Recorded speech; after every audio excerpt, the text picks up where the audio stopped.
Welcome, everyone. I'm happy to read the paragraph. We're going to get started because I can see an enthusiastic crowd here today. This is breakout session number 2, the nonfiction session. Memoir is more than Me-Moir.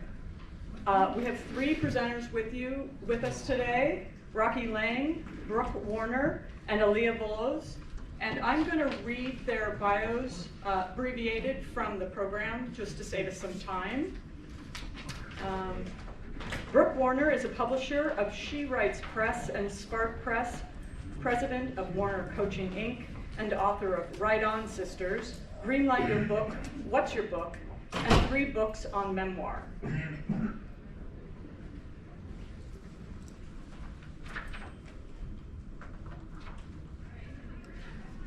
Rocky Lang was born and raised in Hollywood. As a 35-year veteran of the motion picture and television industries, he's produced, written, and directed numerous movies, documentaries, and TV programs, including White Squall, directed by Ridley Scott. He's also the author of 8 books and lives in Toluca Lake. LettersFromHollywood.com is his website. Actually, it's RockyLang.com. Even better, RockyLang.com is his website.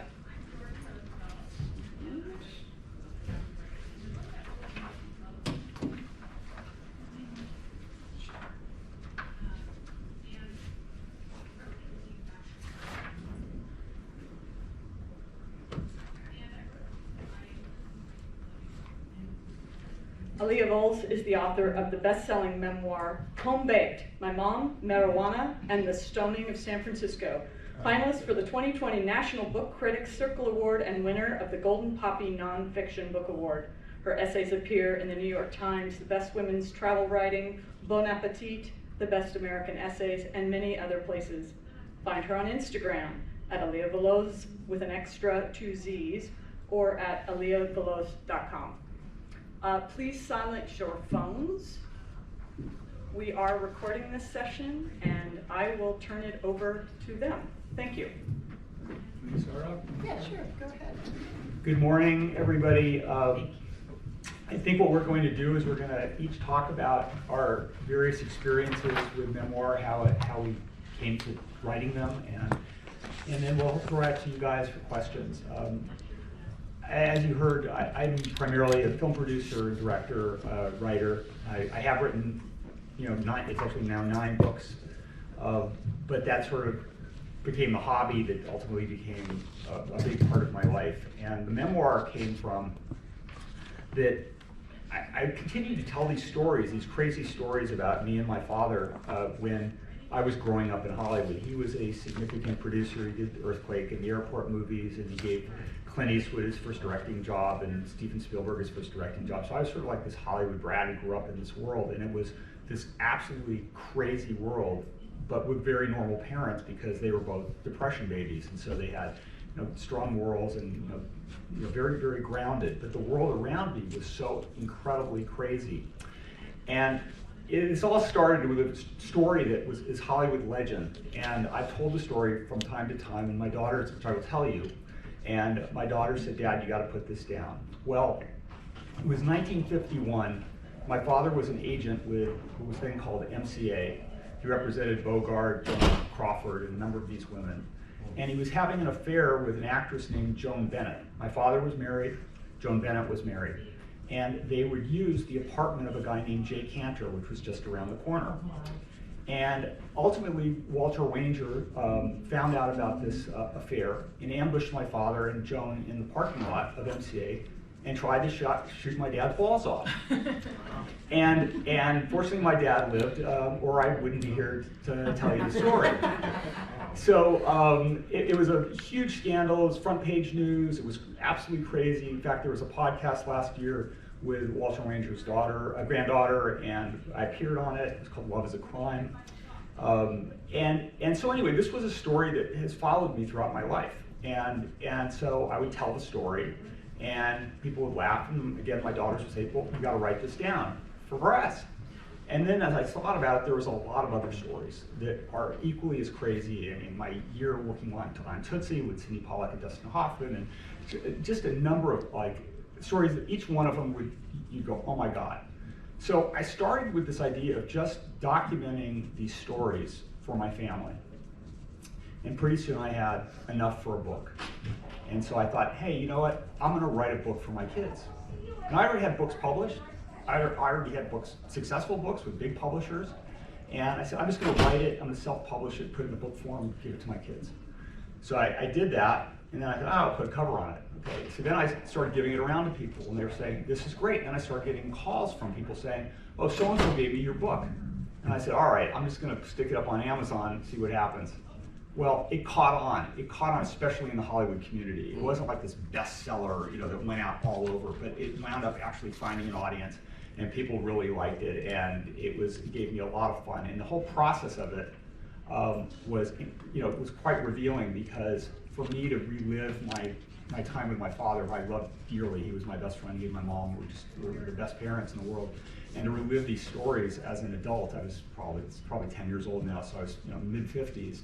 To relive these stories was, I don't know if it was cathartic, because I wasn't trying to get anything out, but it made me very happy. And I was very satisfied.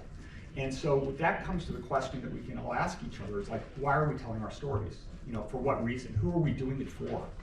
Are we telling the story because we want to preserve something special for ourselves? Do we feel our stories are important enough for other people to read, and will they learn something from it? My book will make you laugh. I mean, there's nothing very deep in the book. It's a series of stories. The chapters, and each one is a story. So, I came to it sort of like from left field, and I probably wouldn't write another memoir because I don't have really anything else to say that I want anybody to know. It's just family stuff. So I came from left field. I loved it.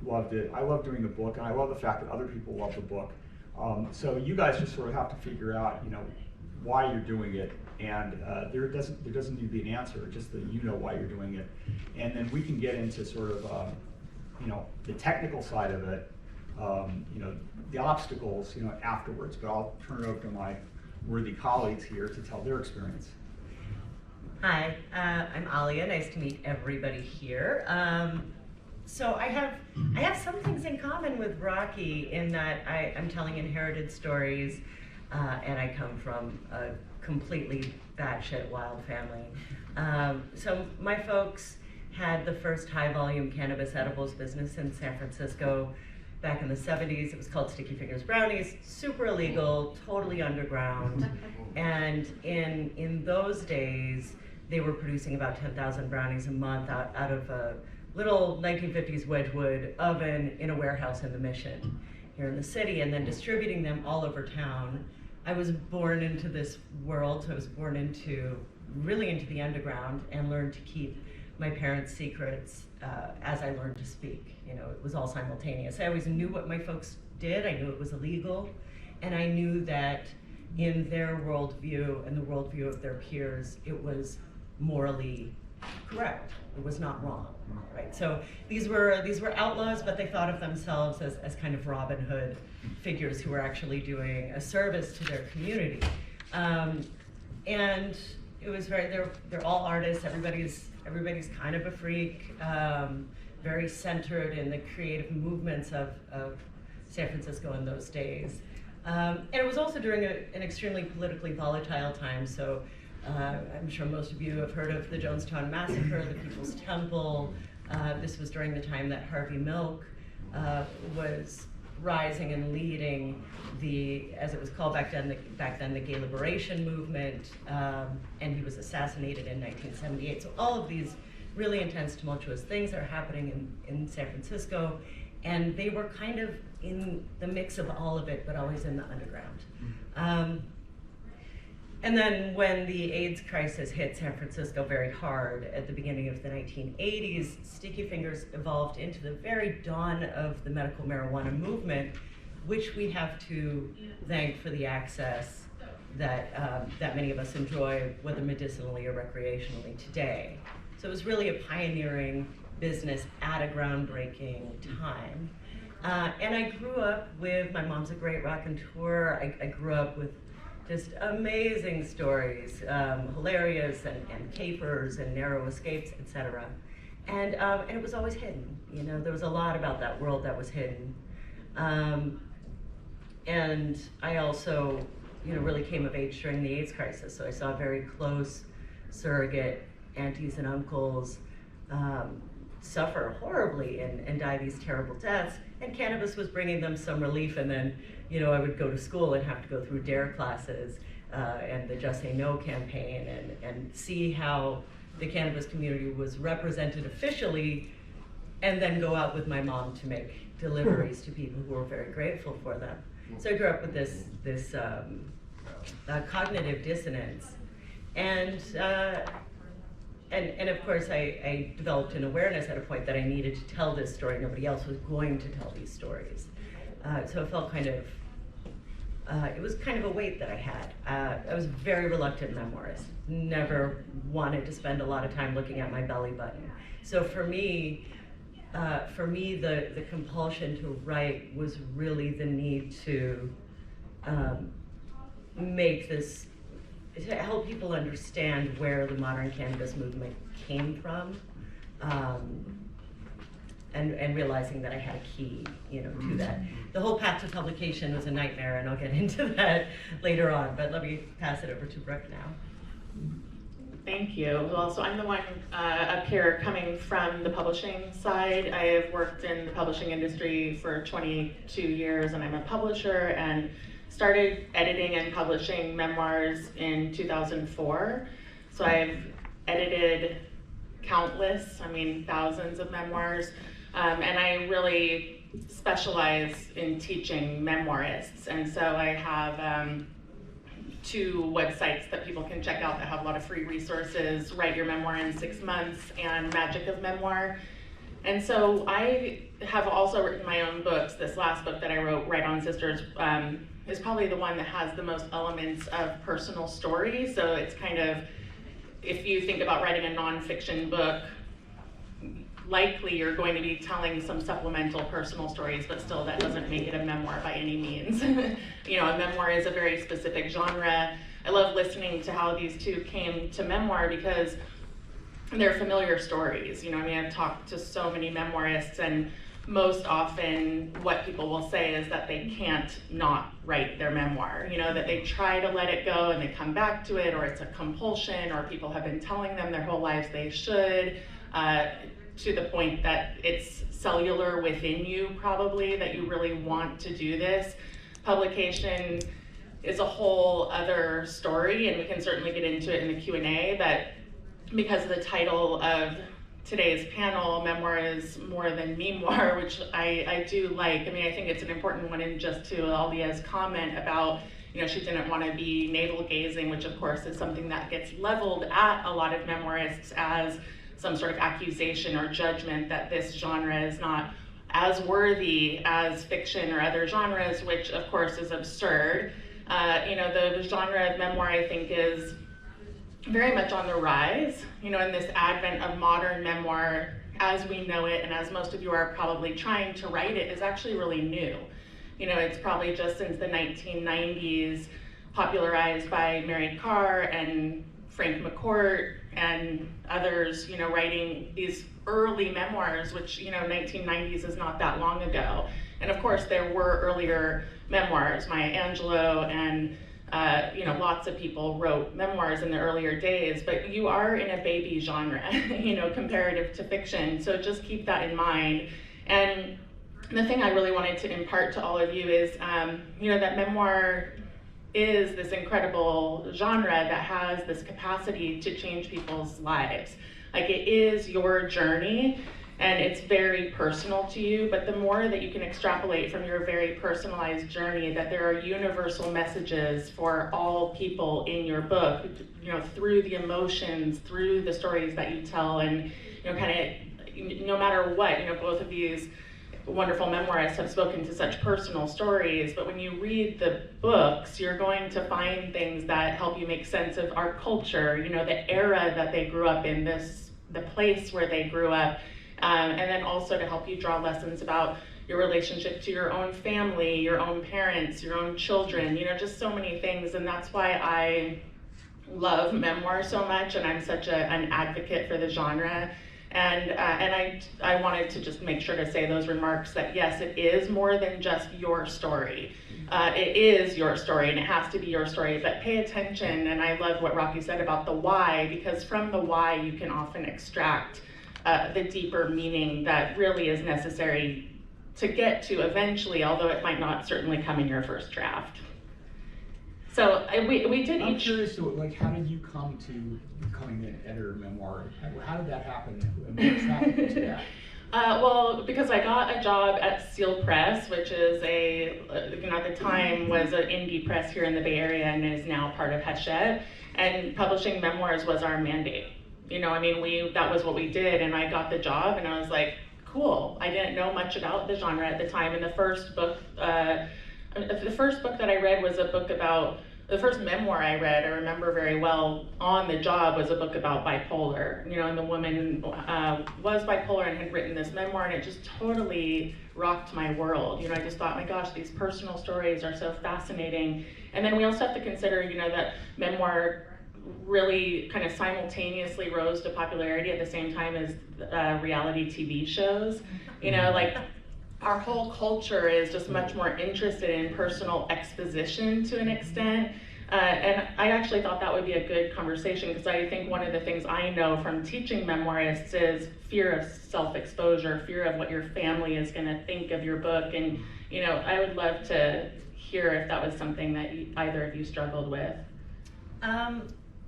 Well, so my book was really collaborative with my family, and what really attracts me to the title of this panel being More Than Me-Moir is, as I was saying, very reluctant memoirs. It's not because of a judgment on the genre, it was because what I really felt engaged with was San Francisco in the 1970s, culturally and politically. I wanted to write about that era, and I wanted to write about this socio-political movement in the cannabis community that really changed the country ultimately.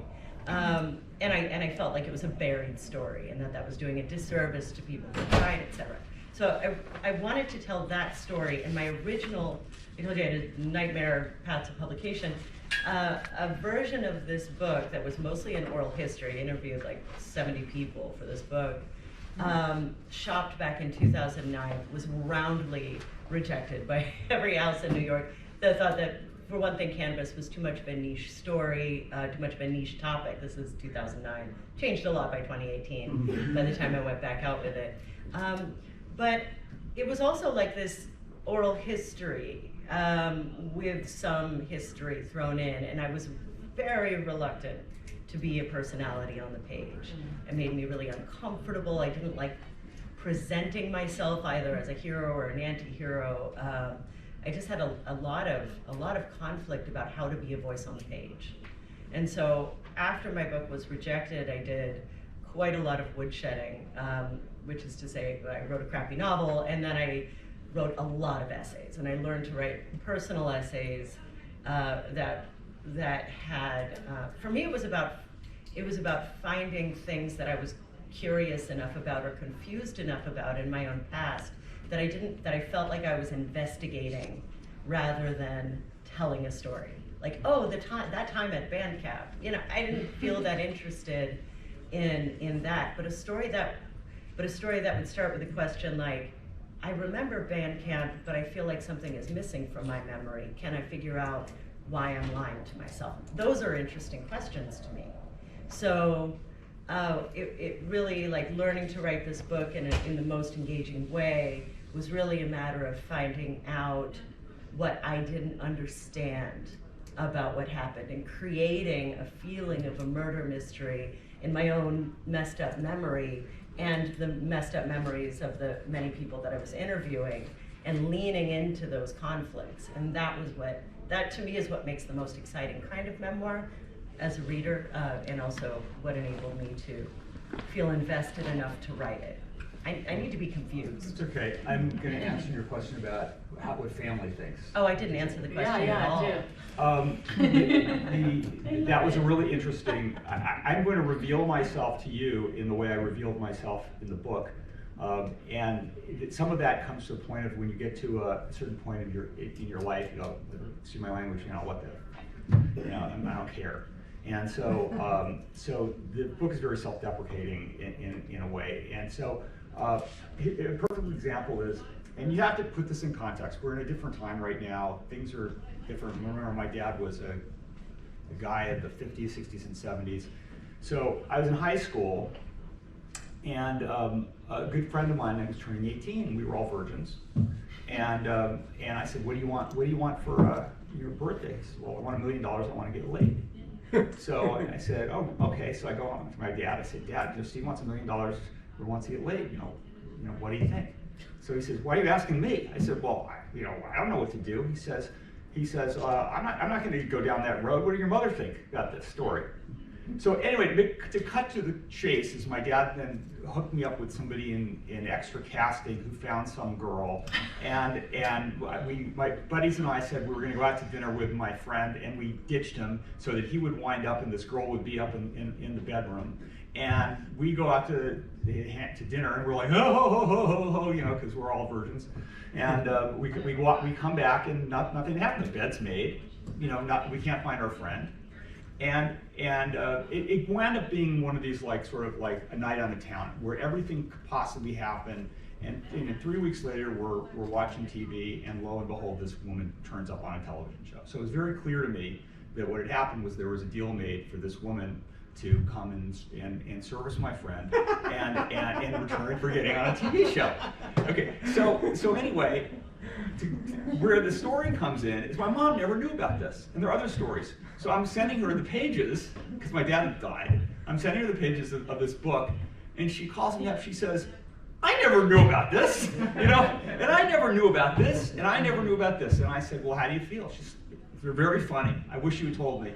And so, but she was very good-natured about it because, you know, my dad and I had this relationship, and the three of us actually went up remaining virgins until we were out of high school. So, I mean, we had this, you know, it's a teenage story, you know, and it's a great story of a father who's trying to, you know, stay out of the way but help his kid. And so my brothers, of course, loved this and sort of wished that, you know, they had the same relationship with my father. They didn't have the same relationship with my dad as I did. And so when they read it, they were like, gee, you had a lot more fun with Dad than we had fun with Dad. But anyway, that's just the story of the family reaction to it. And I would, you know, now I would be horrified. You know, we're doing different kind of objectifying women, and I mean, as father of daughters, I mean, I can't believe that actually happened. I would like to ask a question to you people, because you can ask me anything about film. And if anyone wants to take your books to film, I'm doing a masterclass day at 2. But what would you say is the difference between autobiography and memoir? I have a very fast answer to that because I teach memoir. Autobiography is the story of your whole life, and memoir is a story from a life. You know, so when you are writing your memoir, you choose a part of your life. You know, and yes, some memoirists write their autobiographies. You know, they'll come to my classes, and you know, it starts at age 5 and it goes all the way till however old they are, and very quickly discover that scope is much too big. You know, and there's lots and lots of ways to structure memoirs in ways that allow you to cover much more ground and still have it not be like this linear story of 55 or 60 years. So I would advise avoiding that and learning the craft of memoir and studying structure. But yeah, I mean, memoir really most often is thematic or it's coming of age, you know. And would you categorize yours as a coming of age story, or? Absolutely not. Yeah, no. It gets, but so here's the thing: is I don't really think of my book as a memoir, but it's shelved as a memoir, and you know, when it was up for prizes, it was up for memoir prizes. Like that, it is technically a memoir in the world of writing, but I'm not at the center of the book. The book is actually about my mom, right? And I'm not born until halfway through the book, and then for the next quarter of the book, I'm an infant. So I only have a point of view. My own memories are really only driving the last quarter of the book. But it's a memoir because there's a very present and opinionated adult narrator evaluating this whole situation and relating to it on a personal level. And the core of the story becomes personal eventually. But there are so many, like I feel like the world of memoir is really changing on a business side, and that researched memoirs, the more than memoir, the more than me, are becoming more and more present on the prize lists. You know, the Year of Horses just came out, the Yellow House is like this. It really on and on. The more and more memoir is like a very personal lens on issues that concern all of us societally, and often that is best achieved through research and interview, and really building a nonfiction book and then telling it as a memoir. I'd like to add a recommendation to that effect, which is a book called Lost and Found by Catherine Schultz, which is just out, and it's fascinating, and it literally is about losing and finding. And it's that, you know, I mean, it's a research memoir, but her stories are really what anchor the research, and it is an interesting shift. I completely concur. I've noticed a lot of that lately. You know, I'm really curious about the research that you did, because on my last book, Letters from Hollywood, it was entirely research-based, but it's very different than probably you did. I mean, I went to libraries and archives and personal collections. I went to libraries and archives. Well, yeah, so really my book is just about my memories, but what were you looking for, and how did you do the research, and how did how were you digging deep? Well, it was primarily interview-driven, so it started with my mom's stories, as your book did. On the barge, which is how my mom and I would hang out. We called the bed the barge. We'd hang out in the bed and she'd tell stories. And I started recording her stories just for my own interests. And then I had questions. And I would ask questions and she would say, you should really ask Barb that. You should ask your dad. So then I started interviewing them. And each person that I talked to would send me to 2 or 3 other people, until I was talking with dozens and dozens of people. I would eventually was interviewing cops and punks and queer activists, so I ended up coming up with a rule that all of the stories that I included through somebody's point of view, everything that I wrote scenically, it's a very scenic book, it kind of has a novelistic feel when you actually get into it. I had to have a fresh first-person interview from somebody who was in some way touched by or connected to the business. And if it wasn't if it didn't have those 2 boxes checked, it didn't go in the book. But the interviews, there were all these great stories, and then I had to verify them. Then I had to find the newspaper articles, and I had to read all of the books around, get all the historical context. So I really became, a historian or a journalist, but it was driven by a personal story. Did you have a journalistic background? Nope, I made one up. Yeah. I was so over my head for most of the time until I wasn't. Until I was like, okay, I know what I'm doing. We've got a question for you. A lot of people who are on the agent side and on the business side, they never take the step to be the writer. And a lot of times with me, being a filmmaker, I wanted to experience everything. Went to acting classes, learned the technical side. I wanted to know what an actor felt. I wanted to know what a writer felt, to do that so I could be the best director. And I think it's really unique that you took that step from one side to the other. How did that happen? Yeah, I mean, the books that I've written, I have 3 books about memoir, and these other 3 books are really about writing and publishing. And I do want to write a memoir finally. After all of these years, I'm like, I finally do. I think what's interesting about memoir, and of course there are young memoirists, and I mean, we're young, but I mean quite young, 20 or 30-year-old memoirists. But most memoirists are 40, 50, 60 plus, and that's because obviously you come to a place where you're like, okay, I want to tell this story, and all these years I haven't wanted to. But writing books, I mean, for anyone who knows anything about what I do, I'm a very unusual publisher. I'm in the business, and I've come from the business, but I have refused to stay solidly only in being a publisher and an editor. I'm a writer, and I'm also obsessed with this genre. So I've been teaching it for a long time. So when I left traditional publishing, it was when I said literally I left traditional publishing. I was like, I'm going to write a book, to feel what it was, exactly what you said, to feel what it was like, to be on that side, because I thought if I'm going to support authors, I needed to feel the pain. And you know, it is hard, as you know, I think we can attest to, like, writing your personal stuff. And I didn't write a memoir, but there, like I said, there's a lot of personal stories in my nonfiction and self-help by design, and it's terrifying, you know. And like, there's a section in this book called "Write Like a Motherfucker," which is something that Cheryl Strayed said, and I just wrote about it. And my mom read the arc, and she called me up and she said, I just don't understand why you have to put motherfucker in your book. You know, do you want your son walking around saying motherfucker? And you know, and so it's like those kinds of things. That's very mild compared to, you know, family fallout that I hear from some of my clients. But you have to deal with other people's feelings about what you write. You know, even something like one word that might offend someone. So that's hard. You know, I think, you know, getting back to, you know, why we write these things, I think that also, you know, at some point in our lives, we realize that the end is coming faster than the beginning. And, you know, we spend our lives looking for meaning. You know, why are we here? You know, what are we going to leave behind? How do we impact the world? How do we impact our children? All these questions that come up. And I think in some ways, for the average person, which most of us are, the memoir is a way, at least to make us feel like we leave something behind of ourselves. And even though maybe only my family will read it, or my friends will read it, or whatever, there is some document of I was here.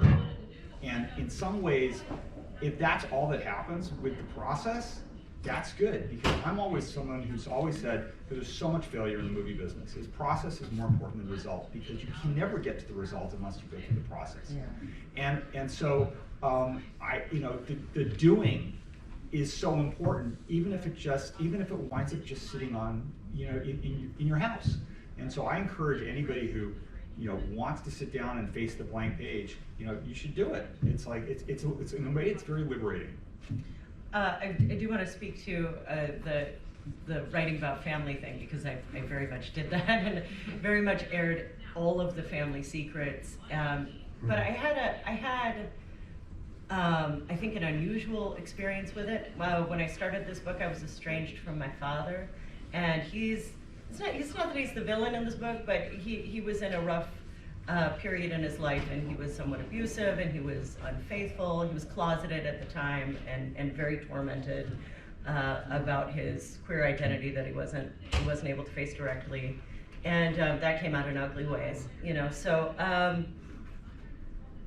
We barely talked, and in early drafts of this book, he was really kind of the bad guy, and I had early readers who were like, but it feels unfair. It feels like his story is incomplete. You're not really getting into his side of things. And so finally I was like, okay, shit, I have to talk to my dad.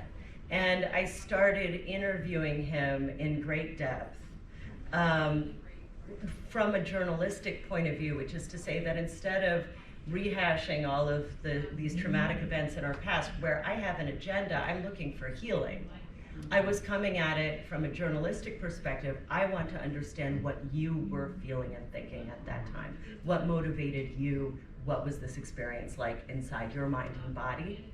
And it enabled us to, well, we really healed our relationship.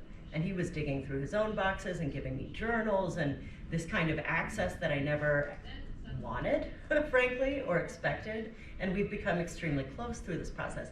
So I did have him read the pages before it went to press, and I was terrified. I thought he'd be very hurt, warts and all, you know? And he asked me to change one or two sentences that were about how he was being represented as a psychic. And I was like, really? That's it? Okay, you know, no problem, I'll change that. So, you know, the things that people hang up on or that hurt them are not necessarily the things that you think are going to hurt them. And it's really, I think, it's terrifying to dig into the muck like this, and with the intention especially of broadcasting it to the world, and not all families are going to be open. But if you can dig into the muck collaboratively, if you can get the people you're writing about interested in finding the truth or answering questions, as you are interested in seeking answers to questions, it can be a tremendously healing experience. So he's a fan, even though it embarrasses him. Do you want to go to questions, or do you want to? How are we, who's our timer? How are we? You still have about 25 minutes. Okay. Oh, great. Yeah, All right. I'd be curious to see what the questions are, and sometimes that can piggyback on to Yeah, other sure. questions, Yeah. just because, yeah. We can talk forever, but maybe you can help us find out what you want to know. Actually, this is supposed to be recorded at 10:15, right? Correct. Oh, I thought you said 45. Nope. Yeah. And we do not have an extra handheld mic. So my ask would be, if you ask a question, project as best you can, and if possible, if you'd repeat the question before you answer it, for the recording. Okay, I have a question real quickly to the audience. How many of you have written a non-memoir book? How many of you have written a book? Okay. How many have written a nonfiction book? How many have written a fiction book? How many have written a memoir? Oh, wow. Okay, good. Okay, so I'm, as this comes out, I've written a novel, I've written a nonfiction book, I've written a memoir, and I thought the process has been completely different in pretty much everything I've done, with some overlap. So anyway, I guess throw out the questions. Yeah, I was really triggered, in a beautiful way, just by all of your stories. Rocky, growing up in Hollywood and telling that story, and so see from that perspective, and the funny stories, just like the trades, that was great. And Alan, I loved your story too, and also really the introspection of interviewing the people and really seeing, like your father, that was amazing, because I can see such a relationship, because I've had a little falling out with my father as well. And then Brooke, with your story and just your approach as well, seeing it. And one thing that really struck me, because actually it was something that Alla was saying about building a nonfiction book that is told as a memoir. And that's what I'm finding as I'm writing about this process that I've developed in dealing with a bankruptcy, but also being adopted and kind of searching for my own home. And I've written about this thing that's out here. It started to uncover things about me and my relationships with my parents. And so I'm kind of torn between, am I really writing a prescriptive nonfiction about home and the search for home and the building of home in an intentional and meaningful way?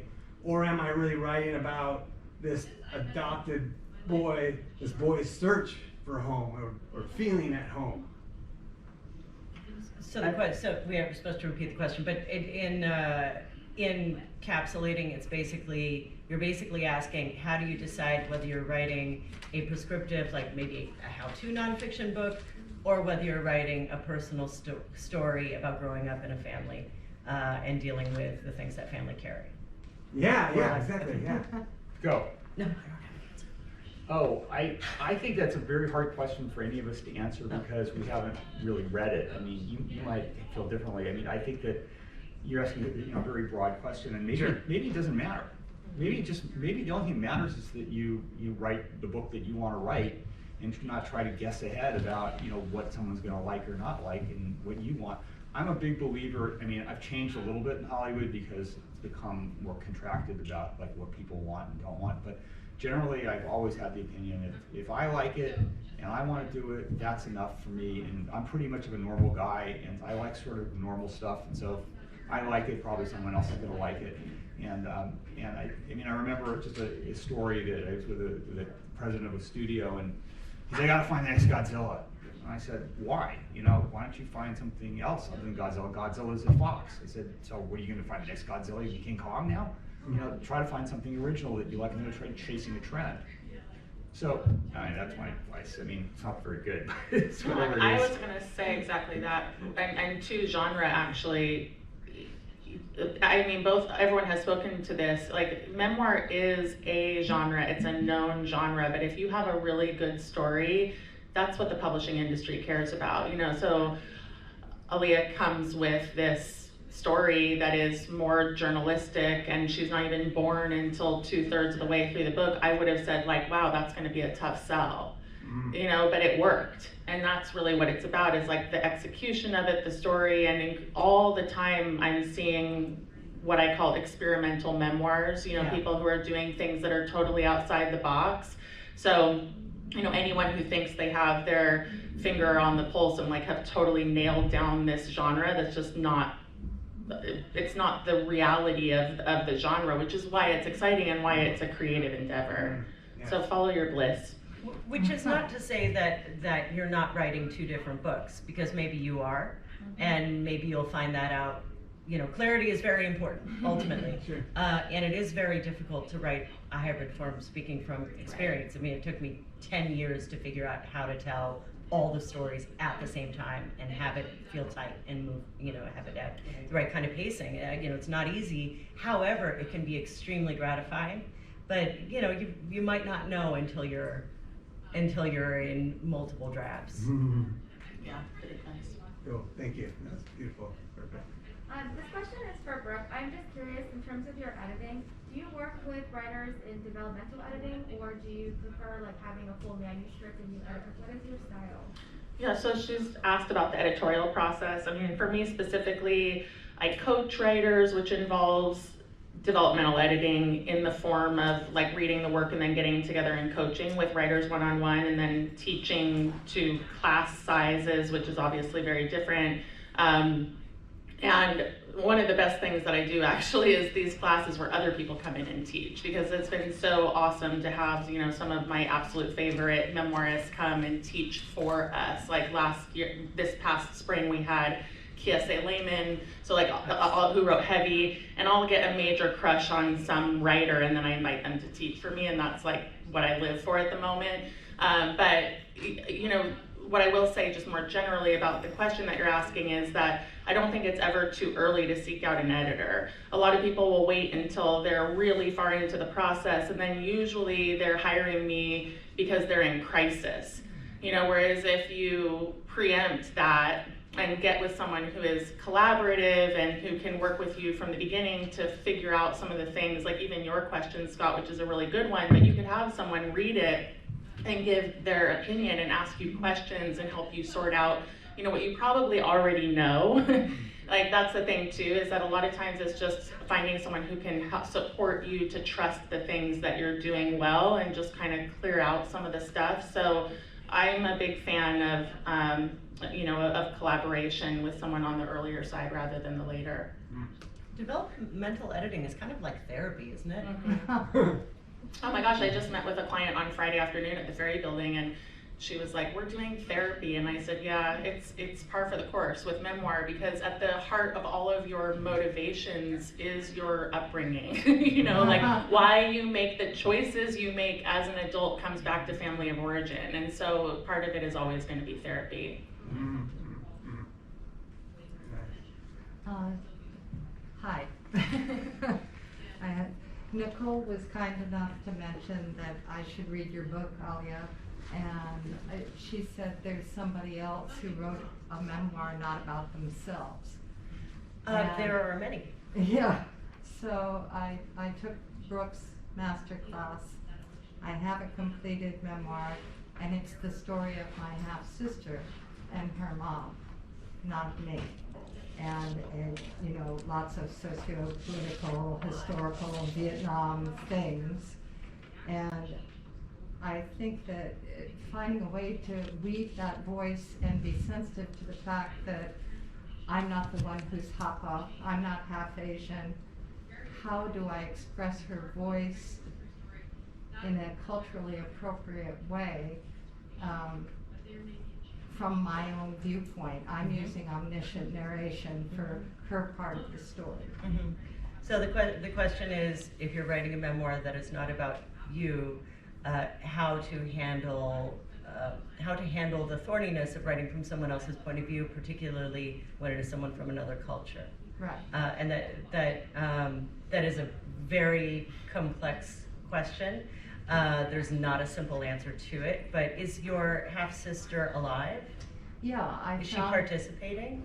Yes, and I've asked her if she would be the co-author, and she said, no, you're the writer, Yeah. I'm not putting my name on it. So, I mean, I can share briefly how I handled it. In Home Baked, any time I'm writing from someone else's point of view, which is a good portion of the book, those scenes are based very closely on interviews. So if there are details about a room, what it smelled like, how they felt, those are things that they've told me. I'm changing the voice so that it flows. You know, I'm not just editing an oral history, but I'm starting from oral history. And so I'm not putting feelings in their head that they're not owning themselves. And so I mean, I would say talk, you know, have very long conversations with your sister, record them, take that as a starting point. And it also was very, for me at least, very interactive. So I'm sending drafts to these people at different points to ask, is this how you felt? Is there anywhere that it seems to go astray from how you felt? Because I really wanted to create the experience of them. I wanted to recreate what each person felt in their moment. And so if I have like an argument between my parents, which gets very thorny, I want to make sure that my dad point of view is expressed according to how he felt, and my mom's point of view is expressed according to how she felt, and there's nobody arbitrating to say who's right, basically. But this is a longer conversation that we could perhaps pick up at another time. Well, thank you for that, and everything I've done is journalistic that I'm weaving into something that's more readable. So it is all based on interviews. I think we should also. Yeah. Is it more of a biography than a memoir? It doesn't cover with Brooke's, interpretation. It doesn't cover their whole lives, my half-sister, but I wasn't there in Saigon when she was young. I left before she was born by a couple years. So it's different time periods.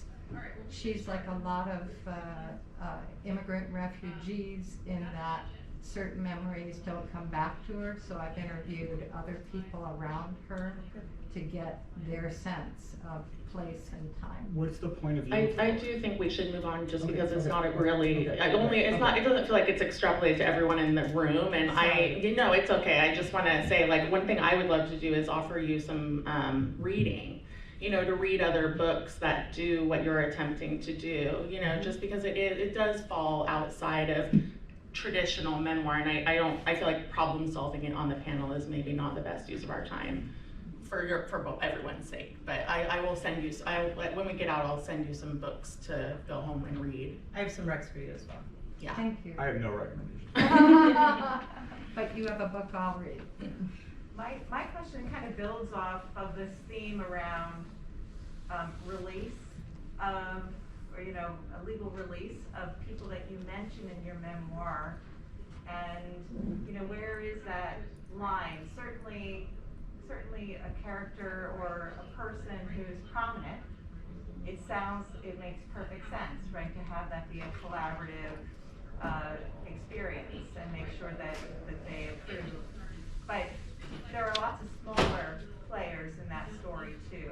So that's my question. You're actually asking the question about whether you need to have someone legally allow you to tell the story. Is that the question? Probably, yes, a part of the question, yes. Yeah, I'd love to hear your personal take on that, and then I can answer more broadly. There was a legal review conducted within my publishing house, and if you're publishing independently, you might want to bring someone in to read it, I'm not sure. But we did get releases from maybe 7 or 8 people who were quoted extensively. There were other characters who got pseudonyms, a couple of people got pseudonyms. But mostly I made sure that the people I was writing about agreed to be written about or were dead.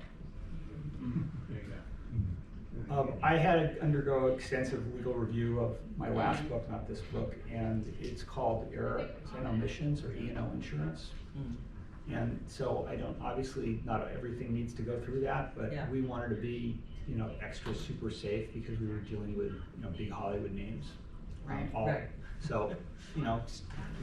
And for the vast majority of memoirs that I work on, which are many, many, many, most memoirists don't need that. It's like you have to really consider what it is you're writing about, of course, and who you're writing about, and if they're prominent. But, really, the only way that someone can actually sue you is if you're defaming them or if there's libel at the center of your memoir in some way. And so if it's emotional and it's your emotional truth, there was like one sticky thing we got into recently was one of our memoirists called her ex-husband a porn addict.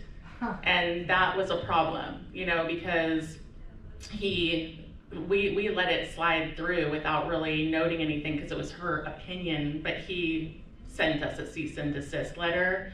So you do need to be mindful of how you characterize people, and then also many memoirists change people's names and identities, and there are disclaimers at the front of the book. So, you know, as a very safety measure, you can of course get a legal review, but my belief is that most memoirists are very scared of that, and it usually never comes to pass that it's a really big deal. I changed the names of a few people in this book because they're still in the business, and not only that, I wasn't out to like, you know, bury the hatchet with some of these people, even though they may have done me wrong at some point. I try to tell it in a humorous way, but I felt that it didn't change the story. It didn't change by changing Joe to Bob. It didn't change what I was trying to say, so it didn't matter. So.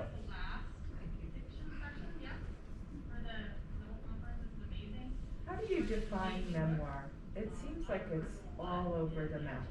And did you know you were writing a memoir when you started writing it? I mean, Brooke, obviously you're doing that because you teach it, but did you realize, oh, I guess this is a memoir? And tell us a little bit about the definition and that process. For me, I was completely shocked. To me, this is just an assembly of personal stories. And I never said I would sit down and say, I'm going to write my memoir. And when the first person said, oh, I read your memoir, I was like, well, no, actually, really? I wrote a memoir? It's like, you know, no. It's like, because I mean, it's just this, it's a dad and son story. So they asked me to be on this panel. Okay, fine, we call it a memoir, I'm fine. But I didn't set out to do that. So the question is, how do we define memoir, and did we know we were writing memoir at the time? Yeah, I think memoir is a really fluid genre.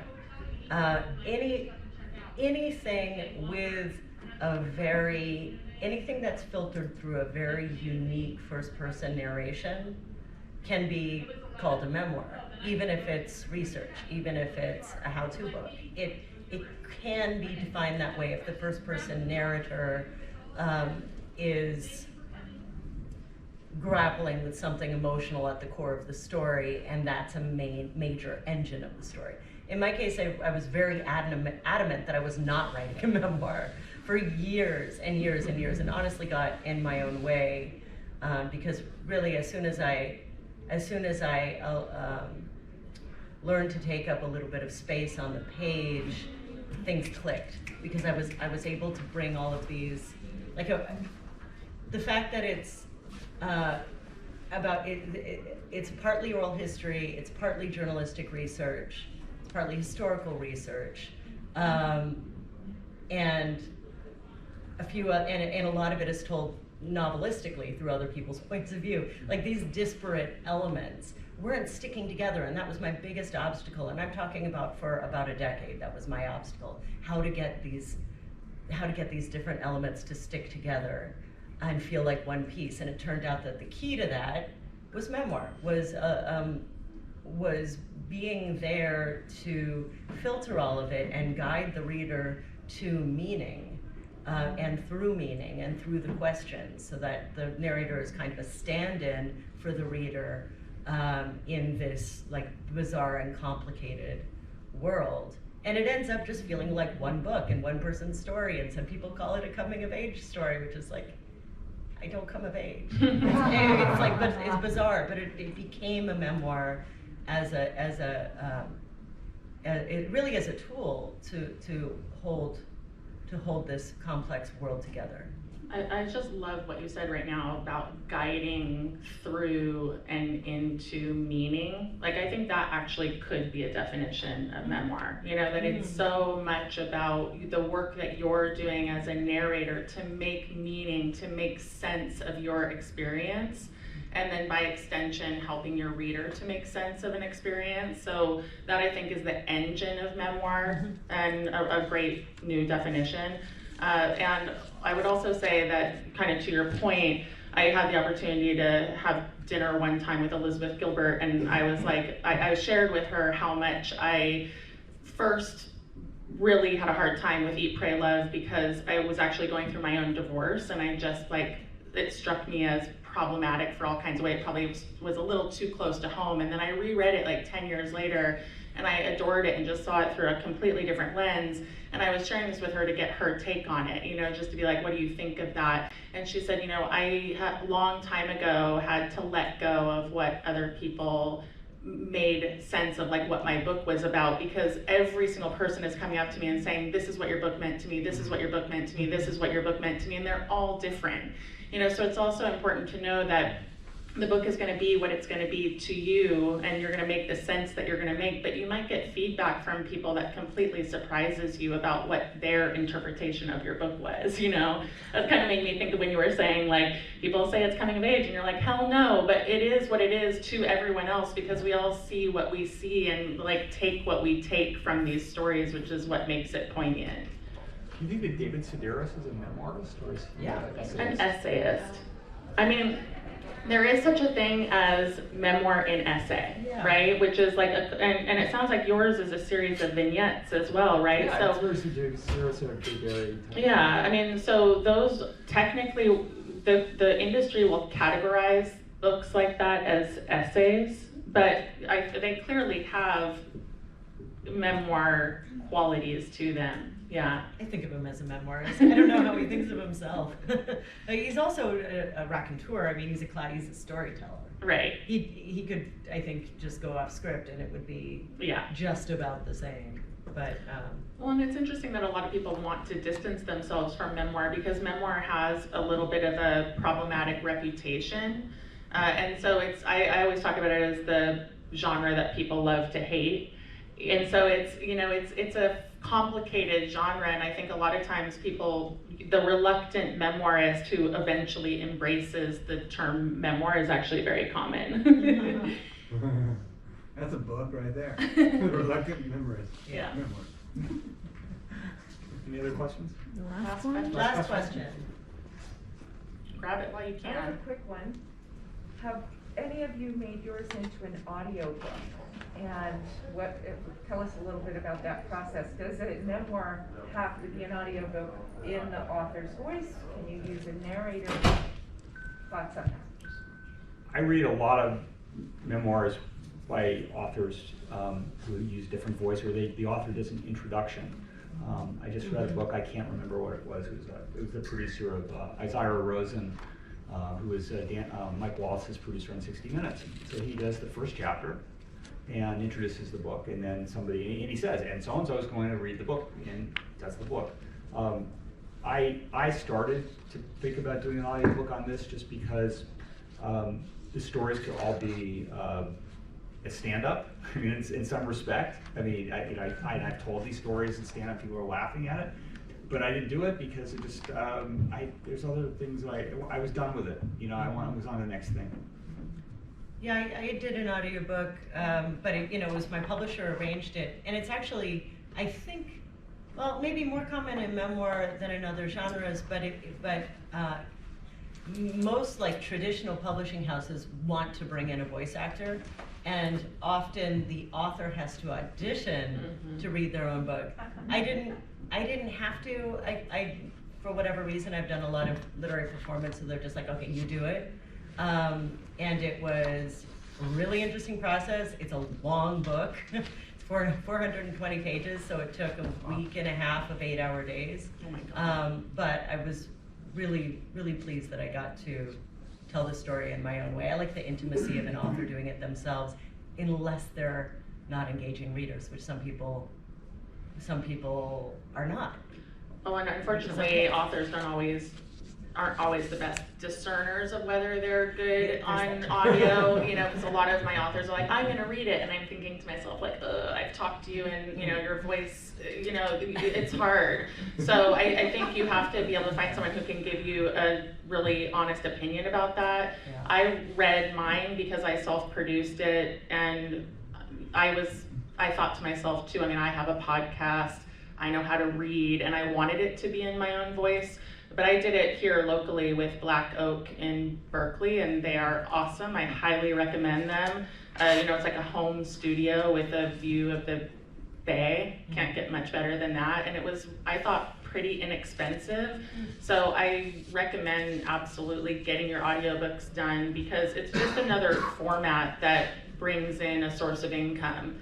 And so for a lot of authors, the publishers will do it, but for many, the publishers don't. And then you can still self-publish your audiobook, and it will all sync up on Amazon, which is what's so cool. Like, even if you self-publish your audiobook, it will tie into, you know, when readers go to your listing on Amazon, they can choose any format. I didn't know that. That's neat. Yeah. And honestly, if my publisher had tried to bring in an actor, I would have thought. Yeah. It just for the sake of intimacy, but You'd be like, let me audition. yeah. Let me audition for my own life. Thank you, everybody. Good luck, everyone. Thank you.